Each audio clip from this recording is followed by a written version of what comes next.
नाराज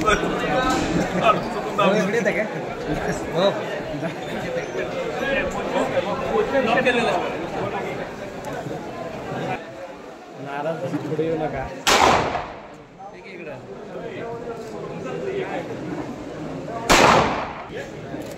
हा ना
सालाबादप्रमाणे आमची नवभारत शिक्षण मंडळाच्या शांतिनिकेतन या परिसरात आपल्या संस्थेचे सचिव माननीय गौतम भाऊ हे वसंतदादांच्या पुण्यतिथीचं निमित्त औचित्य साधून हौशी रायफल शूटिंग स्पर्धेचं आयोजन या ठिकाणी करतात.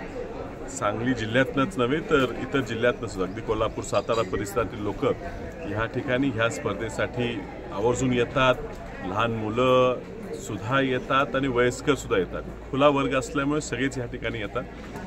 ह्या निमित्तानं जे शांतिनिकेतन कुटुंबाचे आणि वसंतदादा कुटुंबाचे संबंध आहेत त्याला सुद्धा एक चांगलं वातावरण त्यातनं तयार होते. वसंतदादांच्या आठवणींना उजाळा येतो. एक सांगली जिल्ह्यातला पुरीची परंपरा स्पोर्टिंगची आहेच आणि ह्यातनं नवीन टॅलेंट आपल्या सांगलीचे शूटिंग रायफल शूटिंगचे पुढे येताना दिसतात. तुम्ही आताच पाहिलं असेल की खूप चांगली व्यवस्था ह्या ठिकाणी आंतरराष्ट्रीय दर्जाची व्यवस्था गौतम भाऊंनी ह्या शांतिनिकेतनच्या परिसरात उभी केलेली आहे. ह्याचा जास्तीत जास्त लोकांनी तरुणांनी मोठ्या लोकांनी सुद्धा उपयोग घ्यावा फायदा घ्यावा जेणेकरून हे एवढं मोठं उभं केलेलं याचं काहीतरी चीज होईल.